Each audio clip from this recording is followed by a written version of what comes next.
Okay, so during third period, we have announcements and they do the Pledge of Allegiance. I always tell my class, stand if you feel like it, don't stand if you feel like it, say the words if you want, don't have to say the words. So my class decided to stand but not say the words. Totally fine.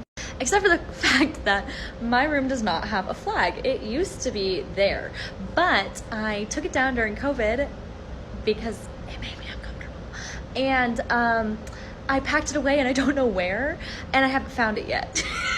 But my kid today goes, hey, it's kind of weird that we just stand and then, we say it to nothing.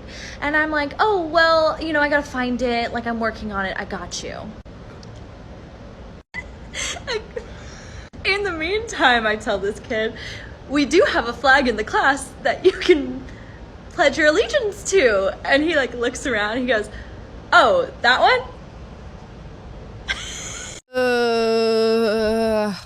I hate it.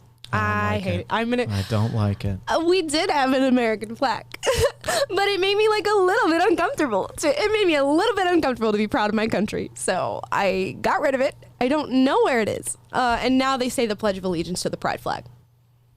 It's not even comparable. No, obviously it's not. Just because the two are flags does not mean that you can pledge allegiance. Why are you having children pledge allegiance to a sexual orientation? Yeah.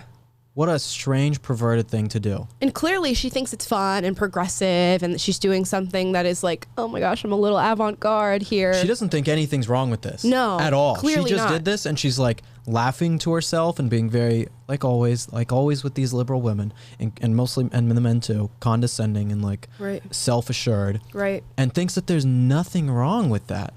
And then why are you uncomfortable with pledging to the American flag?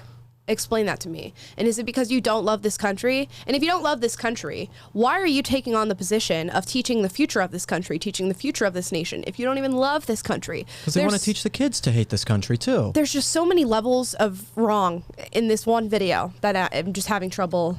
Especially because kids at an early age in a classroom like that are so moldable. I mean, and especially she's not bad looking, okay? No, she's a good looking woman. teacher. When I was in second grade, I had a teacher, Miss Griffin, who was super cute. Hey, okay? Miss Griffin. If you're watching, Miss Griffin, okay? Call me.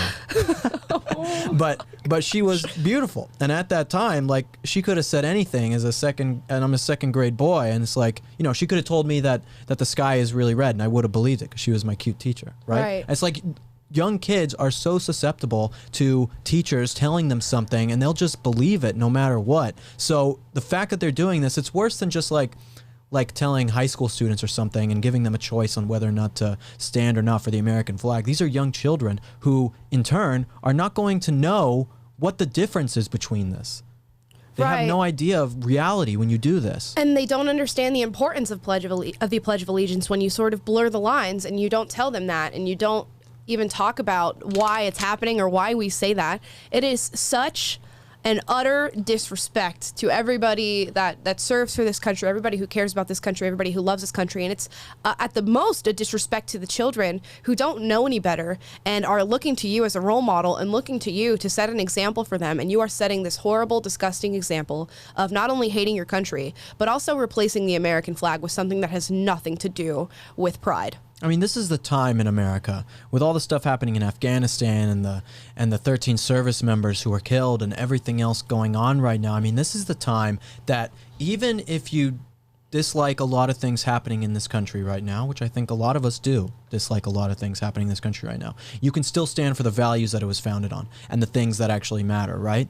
And that's what we should all be doing. If you want to heal the divide, then you have to come together like this and say, okay, even though we don't all like exactly what's going on in America, we still support the flag and the values that it stands for because I have the freedom to let my kids stand for the pride flag and salute it, right? You should be promoting these types of values, but that's not what you're doing. It's tragic. It's tragic that this is going on. And the fact, again, she's so self-assured about it. She doesn't think she's doing anything wrong at all. She thinks she's like a brave hero. That's what's crazy about it. The level of delusion with these people is insane. And it's only going to get worse than this because she's influencing young people to do it. And they're going to grow up to be these teachers. They're going to grow up to be the ones influencing. They're going to be the ones who grow up to lead the Pledge of Allegiance, or at this point, not even lead a Pledge of Allegiance anymore, because that seems to be where our country is is headed. So it is really, really sad.